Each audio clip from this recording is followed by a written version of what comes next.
Today's sponsor is Arconia.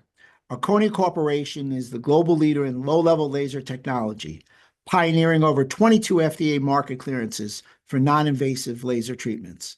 With 3 decades in business, Arconia has revolutionized laser therapy for various medical fields, including dentistry. Their advanced laser technology helps reduce inflammation, accelerate tissue repair, and improve patient comfort, all without drugs or invasive procedures. Whether for TMJ disorders, post-op healing, pain relief, or soft tissue management, Arconia lasers provide clinically proven, safe, and effective solutions to enhance patient outcomes and streamline dental procedures. I've personally and professionally used Arconia lasers for the past 20 years, and they have revolutionized my approach to patient care.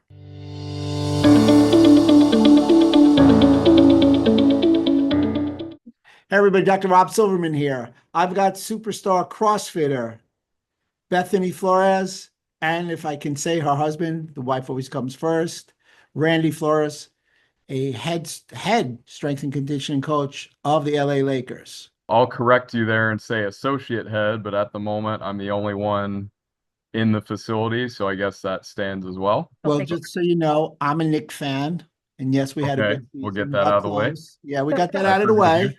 I forgive you. We haven't won in 52 years, going on 53 years, and I know the Lakers won got a couple of chips, so good Yep. job. Thank you. Y'all got close this year though, right? This is the closest it's been in a while. We got close. We got close, but just as a true Knick fan, no cigar. No Yeah, cigar. Close enough. that was a good team. That was actually one of my favorite games this season is playing there in the Madison Square Garden I think we kept it pretty close or they kept it close and we pulled away at the end, but also an interesting night because we had a few trades right after the game, one of Right. the more notable ones this year. So definitely a memorable evening. Some mediocre basketball player called LeBron James had a great game that night, as I recall. That he did. That he did. So, Bethany, how many burpees can you do in 10 minutes? We were talking about I that. don't know. I don't even think I've done that before, honestly. I know one of the open workouts before my time, like in 2011, was 7 minutes of burpees. But yeah, I don't think I've ever When was participated that? in That was that. years ago? 2011. Brendan did it, my brother. Honestly, couldn't tell you. Couldn't tell you. That is a lot of burpees though in Now 10 you have, minutes. I'm sorry, you have a bodybuilding background, as I understand. I do. And Yeah. that's evident. We saw those crab muscles. They look great. Yeah, there you go. They're still So there. my question is, how do you segue from bodybuilding, the antithesis of CrossFit? I know. I feel like, yeah, when I was in bodybuilding, it was very like, I'll never do CrossFit. It's stupid, you know? And my brother at the time was doing it. He started, oh my gosh, probably back in 2009. He forced me to do a workout when I was like 16 in CrossFit. And I was just like, nope, I hate it. Got into bodybuilding from 18 to 20.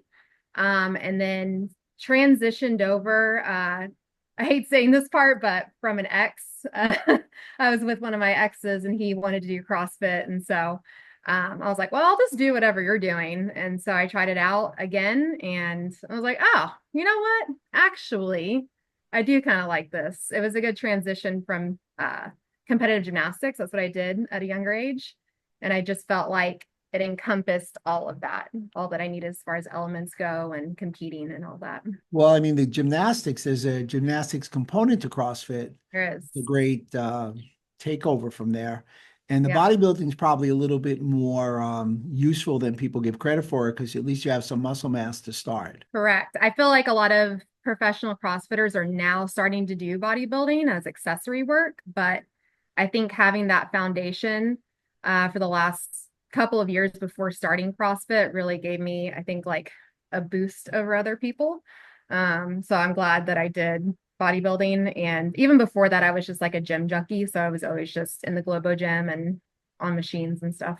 Now, you've won a bunch of CrossFit contests, am I correct? Kinda, but I think Randy wanted to say something. No, I was just gonna make a note on that I feel like even though it wasn't really maybe intended that way for her, kind of like you alluded to, having that background first was really helpful because I've seen I think it was brought up like maybe last year or 2 years ago. There's a high level, and I won't say her name, but a very high level CrossFit Games athlete that I think actually won 1 year, maybe years ago, but she was kind of struggling with her training and she got a new coach, and her new Wow. coach mentioned that, oh yeah, we just added, a bunch of rows and a bunch of pulling, and it's stuff that's very simple. Like if you're in the bodybuilding space or if you're just in the regular, strength and conditioning space, those are pretty normal things like chest supported rows or single Mhm. arm rows or things like that.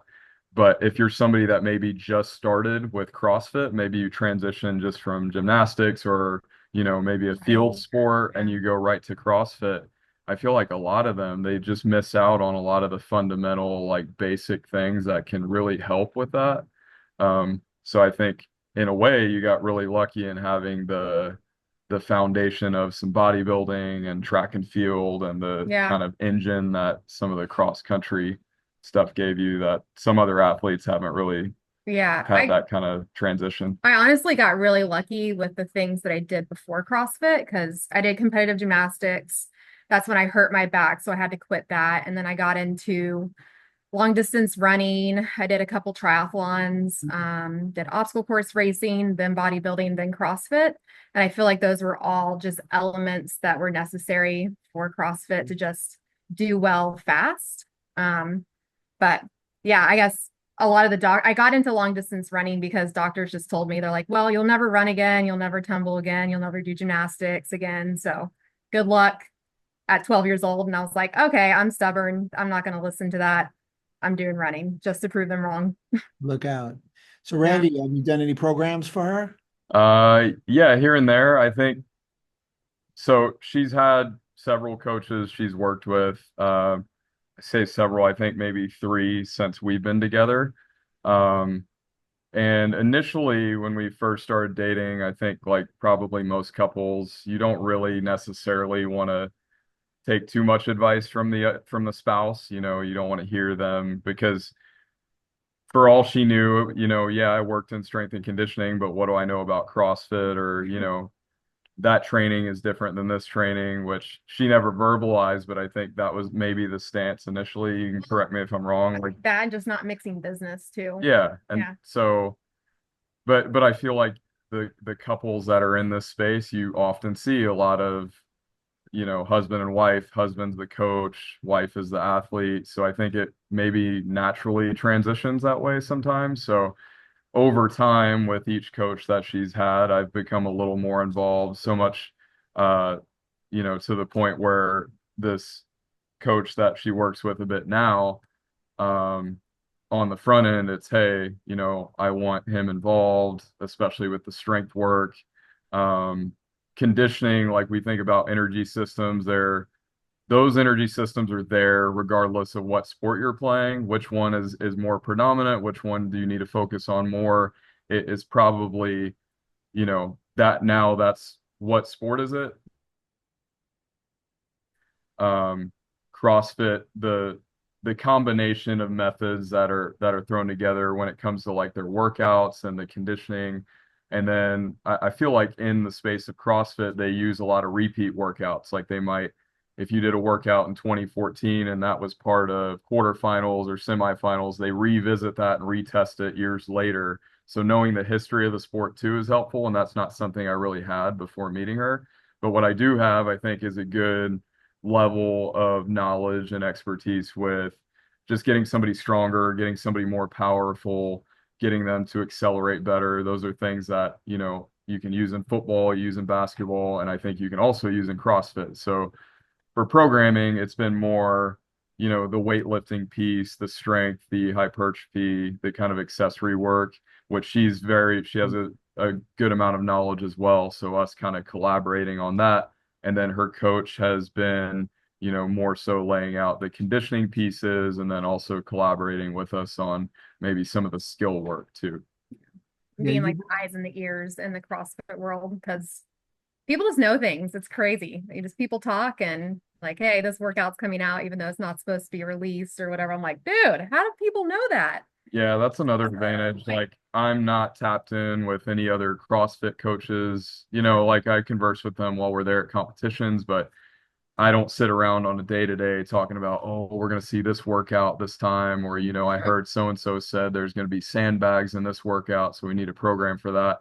And that's an advantage to having a coach that's kind of on the day to day. You know, this girl lives in Atlanta and they, you know, works with a group of coaches as well that work with other athletes. So Yeah. she kind of gets the scoop, you know, on what might come next. So that's helpful, I think, when we're programming on this end too. You know, you made a great point about programming for energy systems.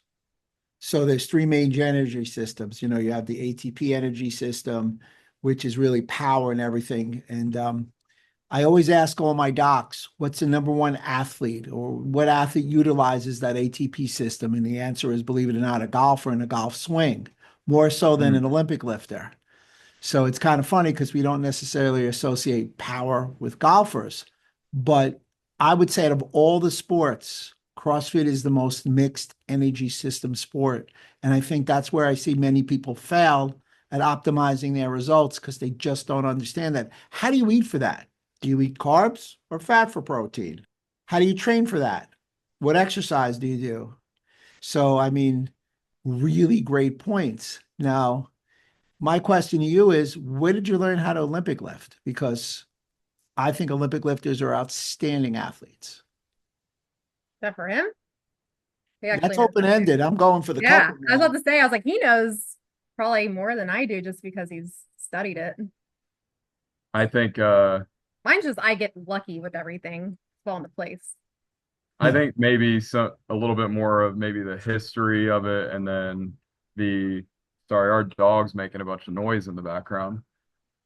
Um, but I think some of the programming for weightlifting and those things I maybe know a little bit more about than her, but as far as the execution and the skill, she just was a master at picking it up.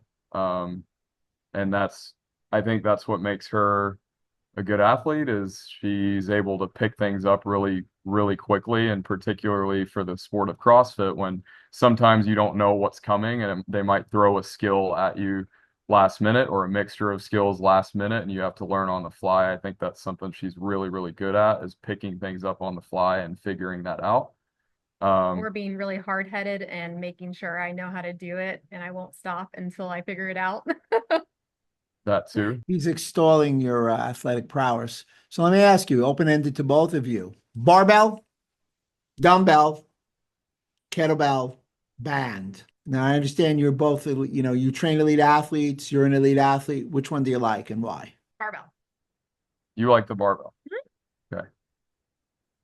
I love the barbell personally, but if I'm having to pick one piece for everybody, or that's going to cover, I guess, the most things, I'm probably picking a dumbbell.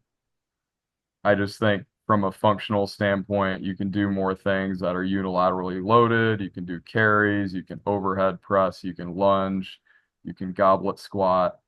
It's just very versatile. And I know you can do all of these things with a kettlebell, but I think from a learning standpoint, if I'm giving this to my, you know, 60-plus-year-old mom, I'd rather give her a piece that's a little bit simpler to navigate versus a kettlebell. And it all comes down to who's teaching it too, but I want to leave less room for error. And you could argue, well, the band could do that too, but the resistance profile of the band is something that, you know, it's friendly for a lot of people, but now it's not versatile in the sense of if I just have a skinny micro orange band with a power lifter, somebody who already has a great amount of strength, I don't know that it could work for them.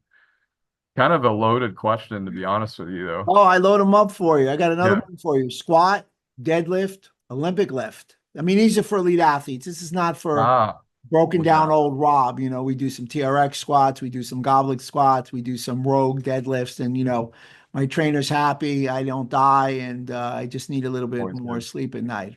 Which one? You want to take this one? I got the last Well, one. I just want to say on the barbell, that's why I picked barbell for myself because I feel like I can get the most use out of that Yeah. as an elite athlete compared to anything else. Like, if you load it more, So now you if can we're do more talking compound about movements. and I guess that's where the answer changes. If I'm choosing something, it's the barbell. Just yeah, you can load it up. You don't have to use it loaded. It's very versatile as well. I think um, for the dumbbell, like I said, like I already alluded to, I think that can be used with a lot of people depending on the weight Yeah. for the masses. Um, for athletes, you said Olympic lift, Squat, back, squat, deadlift. rear barbell squat, deadlift.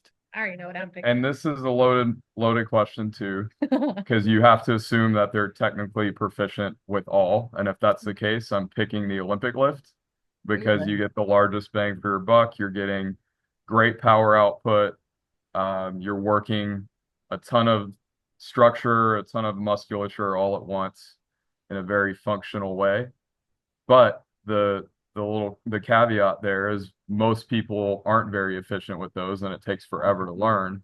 So if I'm getting an elite athlete in basketball, that's usually not going to be my go-to, especially in this setting when a lot of them maybe only have a year or two under their belt. They're well trained in the sense of they've been playing basketball since they were anywhere from 4 years old, 7 years old. Some pick it up a little bit later.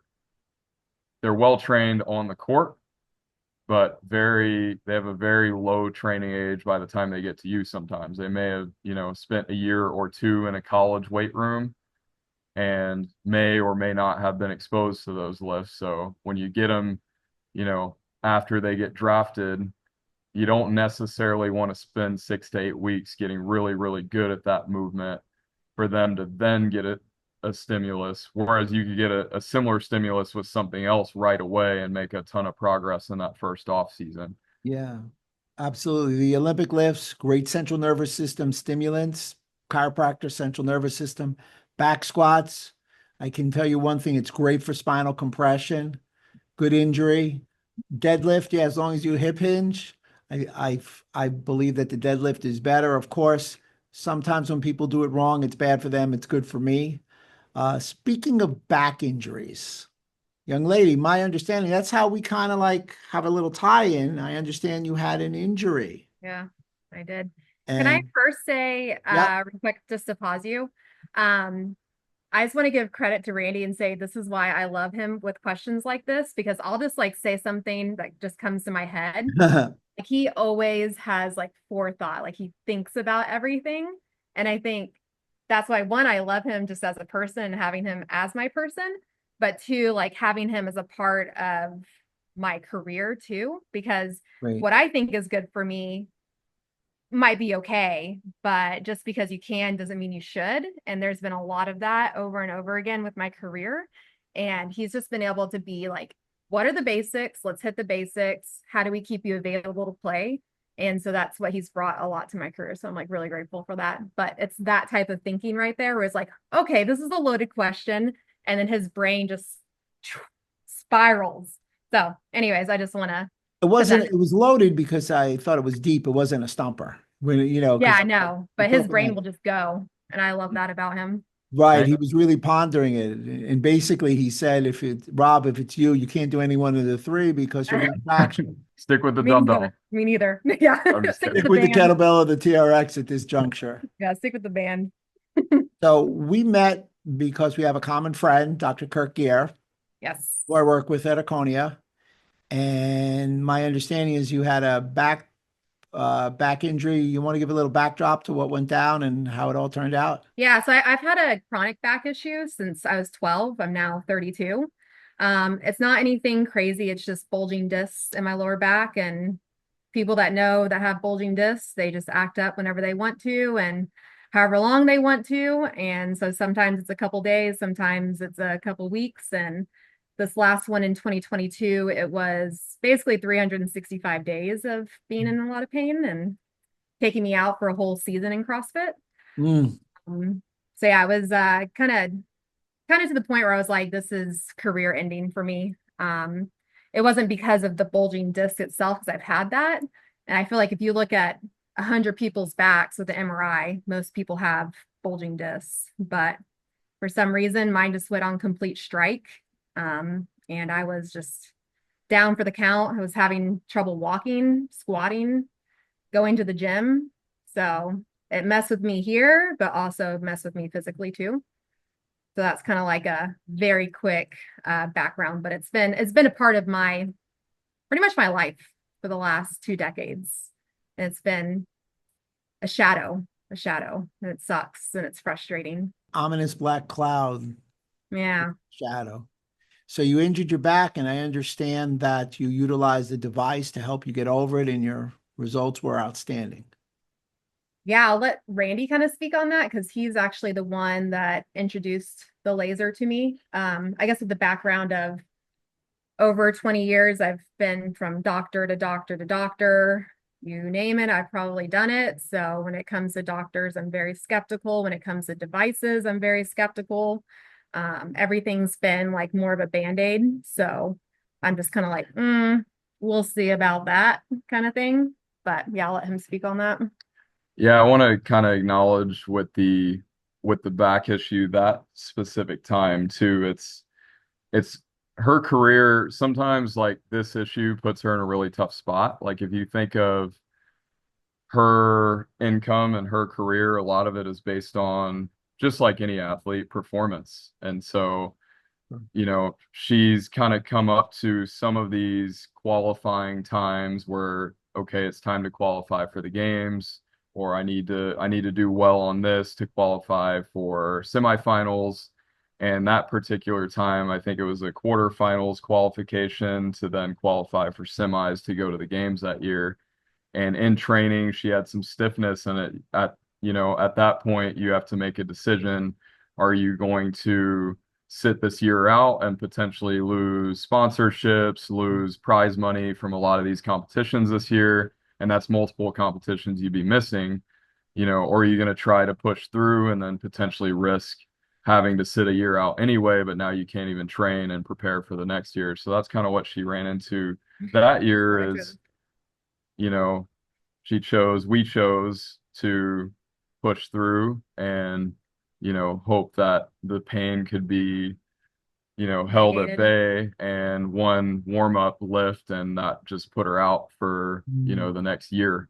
So, but it's a very tough decision to make because yes, you want to protect yourself and you want to stay healthy and, you know, everybody wants that for you, but at the same time, it's this this space, especially CrossFit, I feel like is a very, and this is any sport, like, what have you done for me lately? If you're not winning right now, people forget about you, you know, especially with the social media presence that a lot of sponsors care about. If you're not relevant at that time, they're going to look for the next relevant athlete to sponsor. Um, so just want to kind of acknowledge that, you know, Yeah. I guess that's always a difficult thing to go through and difficult decision to make.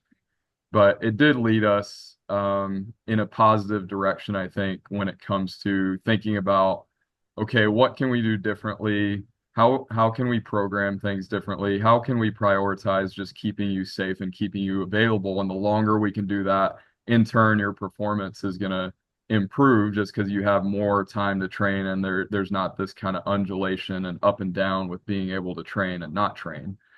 So one of the pieces was let's reduce the overall volume. I think that's a big thing when it comes to CrossFit is one, they spend so much time just hammering away and I'm not speaking for every coach in CrossFit or every CrossFitter, but there's so much time spent in general just hammering away at the glycolytic energy system, just hammering away how can I get into this pain cave, you know, these wads that are just accumulating a ton of volume.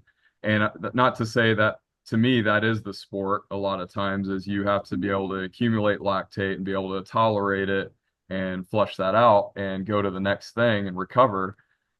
But to do it every day, day in, day out, consecutive days for weeks at a time without any kind of recovery periods, I feel like is something that hurts a lot of athletes and just general CrossFit gym goers as a whole.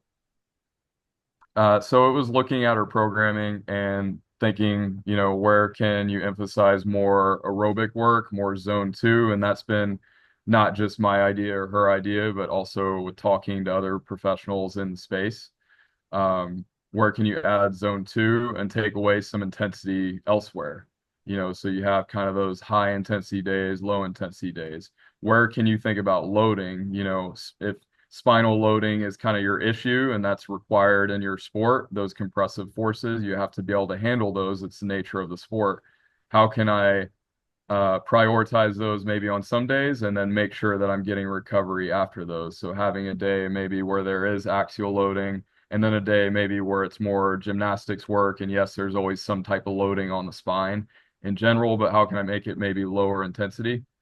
Um, so thinking about those things, and then also thinking about, are there other avenues we can go? So one that we looked into, that I actually found a guy online that was in the area that we'd recently moved to, was somebody that had an expertise in Postural Restoration Institute. So dove super deep in PRI, teaches courses in PRI, and that's Dr. Locatelli? Yeah, Dr. Locatelli. We just call him Dr. Loke. That's why it took me a second to think of his full name, but he's been a huge help to both of us, especially her, just kind of giving her exercises to help get her rib cage in a different position, especially in relation to her pelvis. And he's definitely much more of an expert on it than me, but just getting her into a different position so there's less compression on that spine. So that was something I think was very helpful and she still uses. And then all of this kind of coincided with, actually just by a stroke of luck, at our practice facility. I was telling you before the call, I just happened to be training guys, and this was kind of during the summer period where things are typically a bit slower. Also, that's a big time where we as a staff, a performance staff, this is PTs, athletic trainers, strength coaches, we tend to do more continuing education because there's less travel for us. There's less team commitments. We do have summer league, but beyond that, we're pretty much in-house, so we can bring in experts to, teach us about manual therapy, teach us about the ankle, the foot, and then bring in different vendors to show us modalities that we haven't been exposed to, or maybe a different version of a modality that we have that might be an improvement. So I was training guys on the weight room side, and one of our ATs told me, "Hey, we're bringing in, a vendor. If you want to stop in and just see what they have, like that would be helpful. The more people we can get in there, the better." So decided to go over, and that's when Dr. Kurt Gare, who you mentioned a little bit ago, was in kind of giving a presentation. And he had these, green lasers, red lasers, and you can talk more about that. And honestly, I don't know much of the research. If you get Dr. Kurt Gare going on about him, he'll rattle off a bunch of research and all about the mitochondria and the ATP regeneration. It's a snowball, and we're just kind of like, yeah, I got you, as long as it works. But he was able to, during that time when he was demoing to our staff, he used me as a guinea pig. I kind of moved around, single leg balance stuff, some lunging, some squatting with the laser. He showed us some case studies, and as he was kind of going through those, he talked about a specific case where somebody had some low back pain. He brought up some studies on that. And all in my mind, as soon as he said back pain, I'm immediately thinking of her. Ooh, maybe this can help her. Obviously, you're in the facility, you're thinking about guys, like how can this help our guys? But my mindset completely shifted. Like maybe this is something I can get for her. Like if we're not going to buy this here, I can look into it on the side. But I saw it as an opportunity towards the end. Like it was a great presentation, but there were kind of crickets. I think like our head AT was like, I don't know if we're going to purchase this. Like, we'll see, we'll stay in touch. And I was just kind of like, well, actually, like if we really want to test this out, I've got a perfect candidate, a perfect guinea pig who's willing, and definitely ultra, like you get her on board, like with the PRI stuff, for example, she will try anything all the way 100%. Like if she thinks it's going to help a little bit, she's going to do it every day, twice a day, almost to a fault where it's overboard. So that's something I could guarantee we'll definitely see if the laser works, because she's going to use it. And on top of that, she's very critical of everything. So if she uses it for 3 weeks straight and there's no difference, she's going to tell you, and she's going to be honest, because she, like myself, is naturally skeptical. so he let us check out a laser. We went out to his clinic and he talked through some of the same things. We asked questions and again, kind of snowballed some research out. But yeah, so we were able to hold on to a unit for a long time and Yeah, like he 3 months. let us hold on to uh that was the red laser. No, at that time it was the green initially, and then we ended up getting a red later.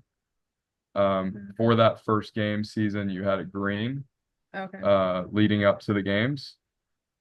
But yeah, that was honestly that season for her, and she can talk more about it. I felt like was a miracle, and you don't really know, is it just the laser? Is it PRI? Is it both together? Is it just, there's obviously luck involved in everything. So, and maybe it was the different training approach, just kind of all factors coming together. But I think before that, and Dr. Loke, who helped us out a lot, was on the front end. He was like, how soon are you competing? And I think maybe at that time it was like 4 to 6 weeks. And he was just kind of like, Oh, no, I know I all don't, of this. I mean, you training 4 to 6 weeks, maybe, but competing, like, I think he was a skeptic, excuse me, of her ability until she went all the way to the games, because I think the entire time he was like, this doesn't make any sense. Yeah. So I don't know what that says more about the laser, her, just the luck involved, the training. I think it all came together, but for her to be able to do what she did that year, and that was the year you got 16th place, which isn't your best placement at the games, but if you were to have seen her months before struggling to do a body weight squat, definitely not lifting, deadlifting 225 off the ground for multiple reps, or doing 150 sandbag squats, or It I don't was even remember what the events were that year, but just her being able to get through that healthy was a miracle on its own, let alone beat a bunch of other girls who spent the entire year training. And a lot of them have their own things, but for the most part, people are healthy when they're there. So I think that year was incredible. Yeah, I will say that I believe that the laser is a great standalone device, but it also works synergistically within all of the items in your exclusive, extensive toolbox. And it's outstanding to hear how an elite athlete responded kind of like this. So when you talk about mitochondria, it enables you to lock up and release all the energy in the mitochondria. It's almost like pressing a button and it turns it on. It allows the body to interconnect. But Bethany, tell me what happened. Tell me what it was like, because I'm I'll so try to do my best. It's hard to really put it into words, and I think first off, I have to say I am a huge believer of God, and so I think by just having that relationship with God throughout this whole process was a vital piece to all of this kind of coming into place. But yeah, the season for CrossFit's pretty long. So we start in February and then we have different competitions that you have to qualify for. And then it ends in August. It's a little bit different now just because of things changing in the sport. But that year it was kind of like that. And the first part is like this online part for 3 weeks. And it's called the CrossFit Open. And a week before that started, I was like, I don't know, Randy, like I can barely do an air squat right now. And I'm just in a lot of pain. Like, I just don't know. And he's like, well, let's just see what the workout is. And as the workouts came out, everything was just like doable. I was like, I'm not going to perform really well, but it's very doable. And that was kind of like the case throughout the whole season. And every part was okay, like I haven't done this in training. It's been probably over a year since I've done certain things and lifted certain weights. And every time I showed up on the floor, I personally felt like a walking miracle. I just felt like my body was able to do what it needed to do on the floor. It couldn't do it before and it couldn't do it after, but in the moment when I needed it the most, my body just kind of worked together. And I think, like you said, it's all those elements being put together. Um, being thankful that I have an extremist mindset and I do things to the utmost extreme. But at the same time, finding balance and being able to be available to play and having him telling me, no, you don't need to do that right now. Because it was hard to listen to my gut in training because more is more is better. And someone else is doing more. So I need to make sure I'm doing more. And this is what, 7 years for me, 8 years in. And so my career all before this was just volume, volume, volume, volume. And so I think having him tell me no a lot, which was really hard, was important. Doing the PRI exercises to the utmost extreme was really important. Working on my mental health was really important. Relationship with God. And then having that Arconia laser as well. I think all of it just was a perfect recipe for, I don't know, just for things to really, like, your mind to be blown. And I'm thankful that I've been writing out my story this entire time. So hopefully I'll be able to share it at a much deeper level. But that year in particular was pretty wild. It was pretty crazy. The things that I was asked to do on the floor, I was like, I don't know, Randy.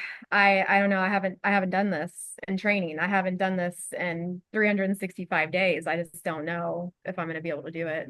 And I'm in pain right now, so I don't know how I'm going to be when I go to the competition and have to do it on the floor.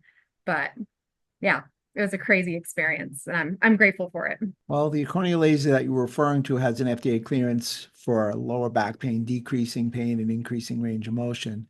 So it worked quite favorably for you. As I said, I use it extensively on my weekend warriors, my average Joe, and my 7-time CrossFit athletes like you, female, of course, both Yeah. male and female. So I found a real, it's actually been a breakthrough for me. It's revolutionized my practice, extended my practice, and allowed me to achieve optimum outcomes I never thought were attainable before. I suffer from congenital torticollis, so obviously at birth, and I was breaking down in my 10th year of chiropractic. And in that 10th year of chiropractic, I needed something because I wanted to help people the way I was helped. And I found the laser and I started to laser myself. And I'm like, wow, it didn't cure the congenital asymmetry, but it allowed me for increased range of motion. It decreased the pain. And actually, which I didn't understand at the time, was that mitochondrial burst to give me more energy. Now I use it in the life and not just sports injuries, musculoskeletal injuries. I laser people's guts. I laser people's brains. I use it for neural input. And in my functional medicine world, it's really opened me up to a whole new genre of effectiveness. So, like you two, I'm stoked.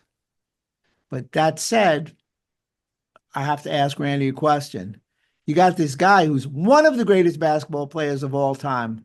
My understanding is that he takes care of his body. Can you validate that? Because he looks great. Yeah, first off, I think I need to clarify that he's the greatest basketball player of all time.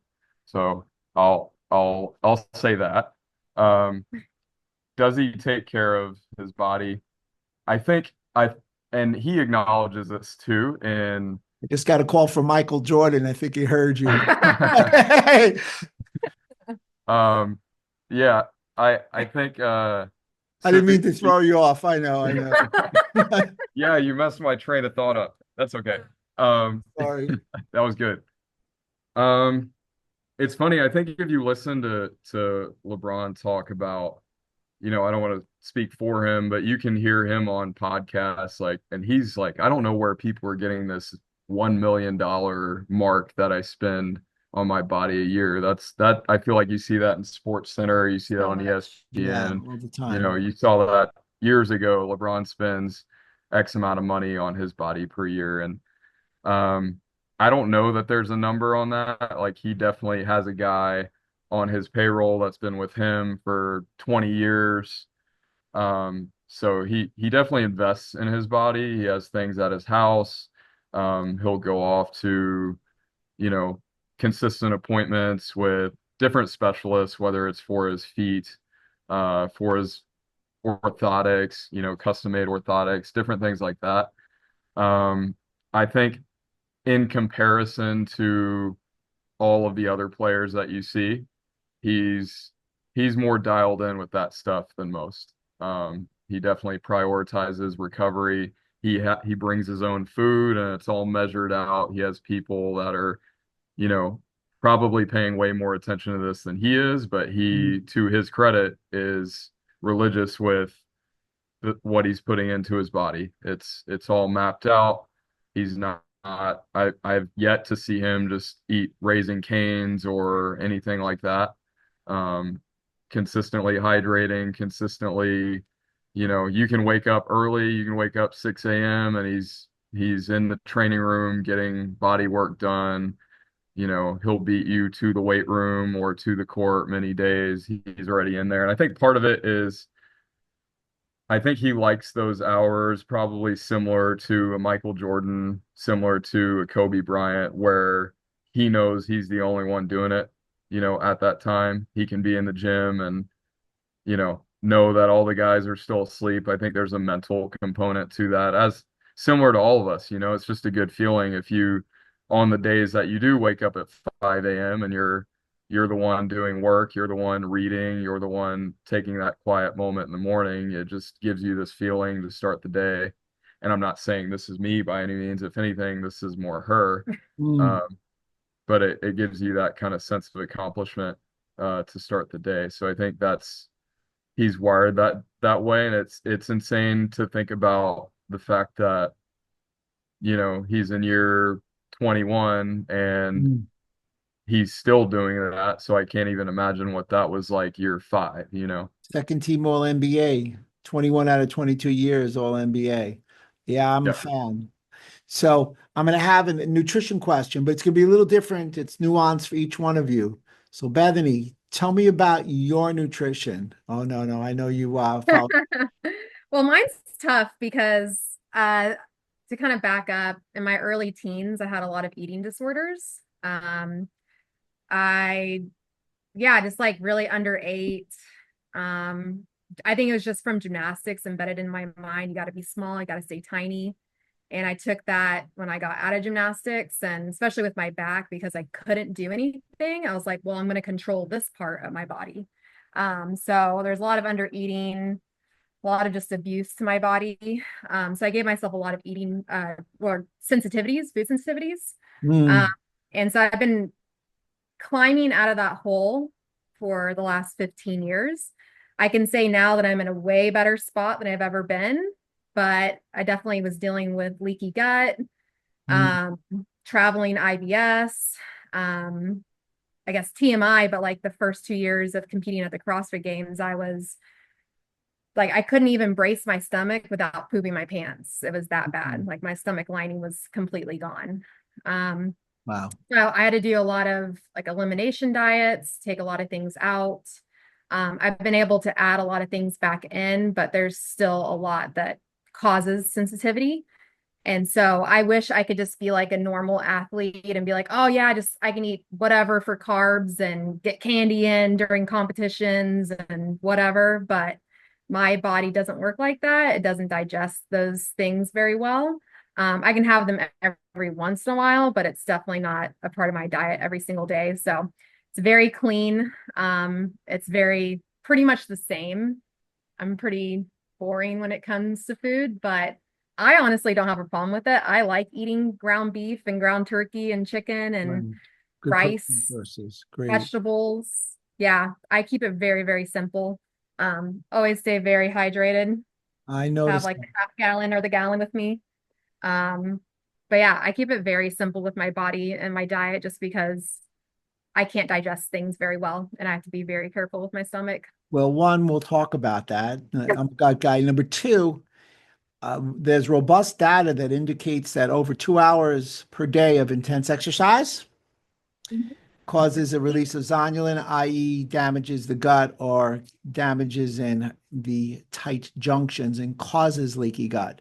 So, you're a classic example of a superstar athlete, look great and everything, but yet has a gut problem. So, me as a practitioner, and I tell everybody who's in the sports orientation, just because they look good and they can snatch 250 pounds, that doesn't mean the inside is functioning Yeah. optimally, especially at the gut level.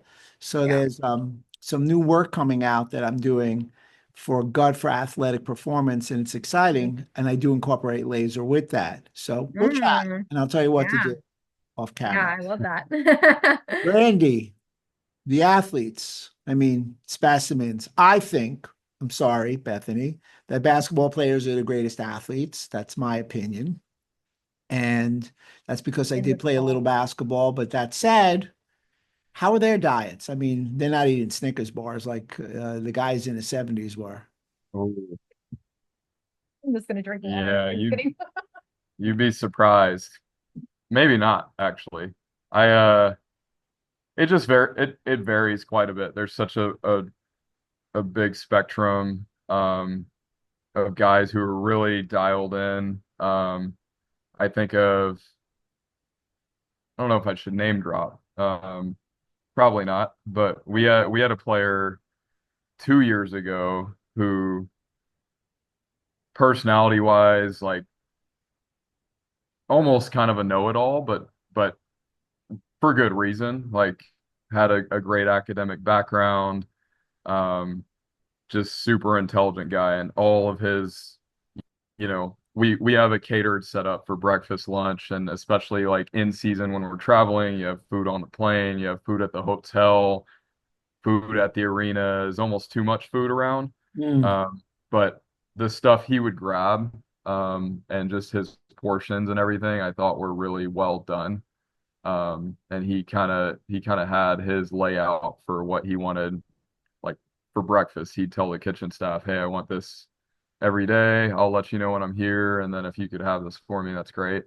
But then you have guys that, I mean, they're still going the late night, you know, Jack in the Box run, the Raising Canes, bring it on the plane kind of thing. And I think it just has a lot to do with, yes, they're very good at what they do, but several of them come from different backgrounds, and grew up in different areas with a different setting, single parent, whatever. There's so many influences that they may or may not have had that kind of change their overall structure of how aware they are of these things. But just I thought when you got to the NBA, you would have more of an understanding, or players would have more of an understanding of at least what protein is, what are the different macros, like what are the foods that make up these different macros, and what should I be eating. And really, a lot of them, it's just like training, it's just like lifting. Some of them you have to start at,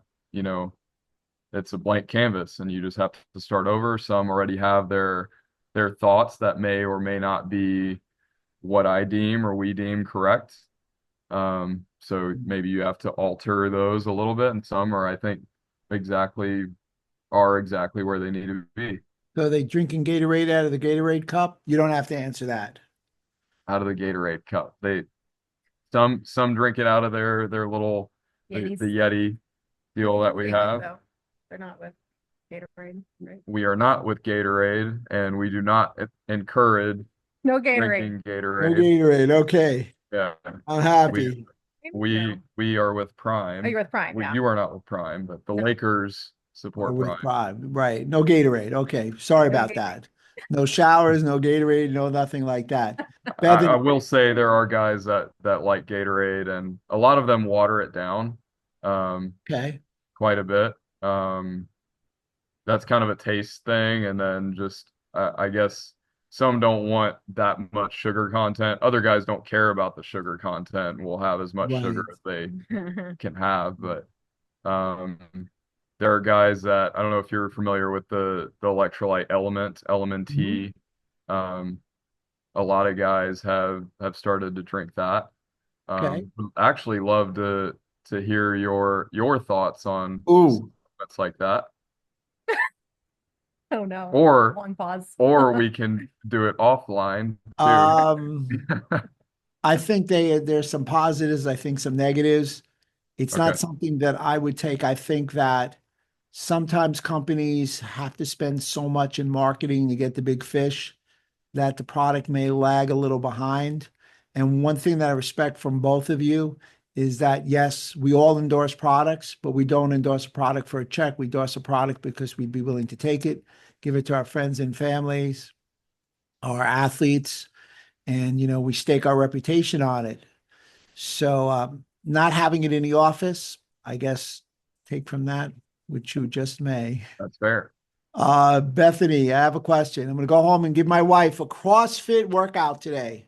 Oh What do you want no. her to do? Oh. Not 100 burpees for time. Yeah. Well, No. right now, I feel like, well, the last 3 years for me, it's all about posterior chain.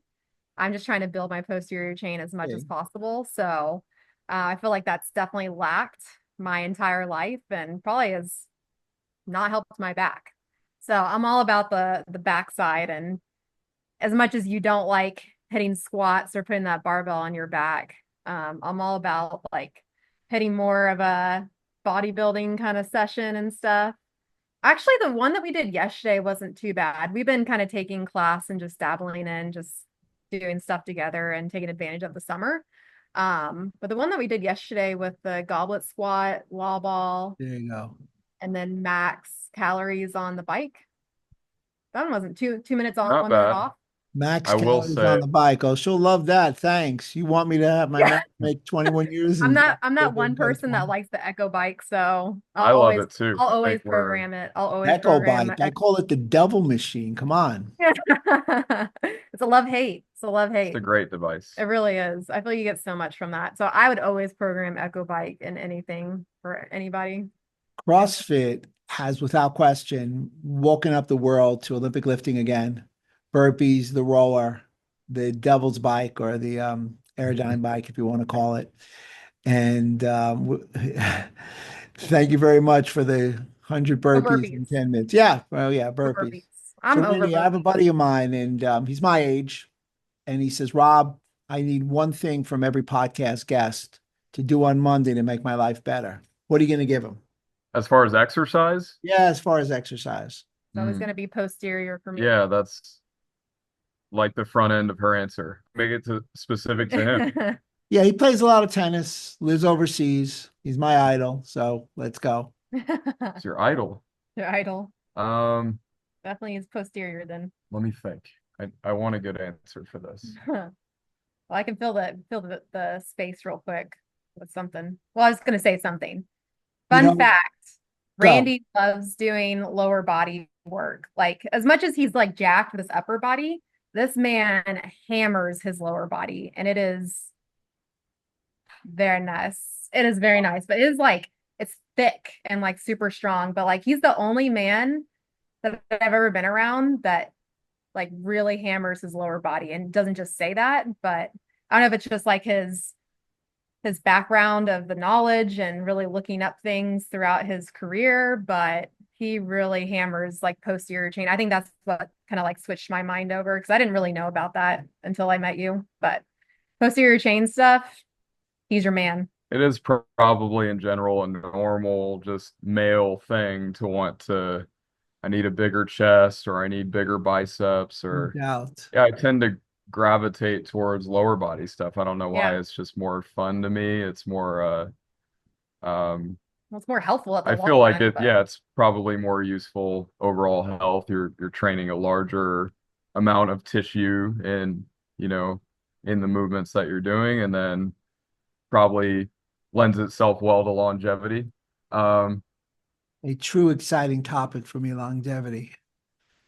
I have an answer, I think, for the advice or the exercise. It depends on his level, though. You said he's your idol tennis player. Well, he's my idol in life. He plays tennis. That, Oh, but he's not my idol because he plays tennis. okay, okay. I was gonna say if this is an elite level tennis player, I like Nordic hamstring curls. Yeah, Uh, great move. Wow. but if he's in his 60s, I'm probably not gonna say, hey, go do Nordics. Um, you do a version though. you know what? A staggered stance RDL, All right. staggered stance Romanian deadlift. If he I will hasn't take done it. those, learn them, hammer them. I think that's a move you could do very well, whether you're in your 20s or your 60s. And I think it's an area that's neglected quite a bit, is just hinging in general, posterior chain in general, for most people. And it's not about quad dominant or hamstring dominant. Like there's a larger number of musculature in the quads versus the hamstrings, but so you don't have to make those balanced or even necessarily. I just feel like more often than not, especially if you think of a sport like CrossFit, there's a lot of wall ball, there's a lot of bike, there's a lot of squatting, there's a lot of just Running. quad emphasis, like knee flexion type work like that. And yes, there's pulling elements in there too. There's deadlifting, there's cleaning, there's snatching. Um, but relative to the squatting movements, the time under tension and the overall volume that you get for those is so much higher on the front side of the body than the back side of the body. So I Interesting. think, especially if you're in her sport, it benefits you to hammer those things. But people in general, I think, tend to gravitate towards pressing and squatting. So when the normal person goes into a gym, they're typically going to do some version of bench press, overhead press, you're pressing machines, and then they're probably going to squat, lunge, leg extend. But pretty rarely are you going to see a guy in there hip thrusting. And I think it's becoming more popular, but hip thrusting, doing RDLs, heavy RDLs. I think it's maybe more common you see guys doing deadlifts, but probably not well. It's usually more, I'm super flexed at the spine. I'm not in a good position. Um, and definitely like it's very rare that, especially in a regular kind of just general population gym, you're almost never going to see somebody doing a single leg hinging pattern where it's you know, a single leg RDL or a staggered stance RDL. So those are things I think might be novel to your idol to add in. That resonated with you. I love it. Yep. Yeah. I love it because when you think about it, most of the exercises we spend on perform on one leg instead of two per se. So I will pass that on to him. But I did want to ask you both a question as a couple. What's next for the two of you? Well, we You can say it. so we're expecting, she's expecting, we're expecting. So that's going to change. Congratulations. Congratulations. Thank you. Mm. Um, yeah, that's going to change life quite a bit for both of us. I think obviously for her career being one of a physical nature, being an athlete, it she has to put that on pause, at least in the way that she was doing it. I think we're kind of brainstorming on some other things maybe that she could get into in the meantime that don't require that level of physical effort. I've thought of, and I don't even know if this would be frowned upon, but getting really good at shooting, like handguns. And it seems kind of random, but there are competitive, I guess they call them the tactical games, where it's like a mixture of, almost like CrossFit with shooting elements in there. I don't know a ton about it. And I'm not saying you would necessarily compete in that right now, but if you got really good at shooting and use this time to do that, then maybe that's on the back end of this. I don't know. They're from Just thinking Texas, ahead. so Yeah, yeah. makes sense. There you go. We haven't done that yet, but maybe that's coming next. So putting for you, you can talk more on this if you want, but I guess putting that on pause and focusing on other areas. She mentioned earlier she's kind of writing her story right now, so Right, fully right. developing that and maybe getting to a point where it's all together and editing that. I think it would be a really cool story that's still in process, and this will definitely be part of it. New Um, chapter, as they say. New yeah. Yeah, chapter. Maybe a big one. a very big one. Yeah, without And then it question. creates change for me too, because nature of the NBA schedule, you have 82 games, hopefully some more after that, and there's plenty of travel in there. So having this career with, when the time comes, a newborn potentially, and trying to manage being present there and being available for the players, for the team, but also being present for her and helping her where she needs help, and being home as much as I can is going to be Mm. another challenge. And it also changes the gravity of everything you're doing, because in professional sport or even college sport or any kind of coaching. I mean, you see it every year. At the end of the year, you see head coaches, so and so gets fired, so and so is getting a new job. It's just almost a revolving door sometimes with these with the higher level you go. So with that lack of stability, when it was just me, or when it's me and her, or especially when it was just me, it was easy to be like, okay, well, if this doesn't work out, I'll pick up and go to the next thing. But now when you have another person that can't help themselves and is relying on you, and I'm not speaking on her, I'm speaking on uh, when we have a child, is you have to just take those things into further consideration. So it changes things in that regard for me. But as far as what's next for me, just supporting her and trying to manage my career while, with the added workload at home, so to speak. Well, you guys got some bun in the oven. You got some things popping, if you will. Yeah. I think I also want to add, I think since we've been together the last 6 years, we've known that we've wanted to do something together. We just haven't been able to figure out exactly what that is. But maybe this will give us a little bit more time to kind of maybe pop up some ideas. But I think we know in the near or the far future that we're meant to do something together, especially with our resumes that we have, like power couple status for sure, not to like toot our own horn, but it's true. And I think that we can do something really cool. It's just figuring out exactly what that is, but there's definitely something in store for both of us to do together. You know what? You won't be the first woman to give birth, go back to sports and dominate. Yeah, You're not definitely the only person who thinks LeBron's the greatest player ever. You keep going. You get those guys in shape. When you come to Madison Square Garden, the greatest arena in the world with the It's most a good one. Yeah. It's a good one. team. Yeah, it is the most disappointing team ever. They don't want KD now. You give me a call and we'll hang out. You two are great. There you go. I You can get them some appreciate your tickets. time.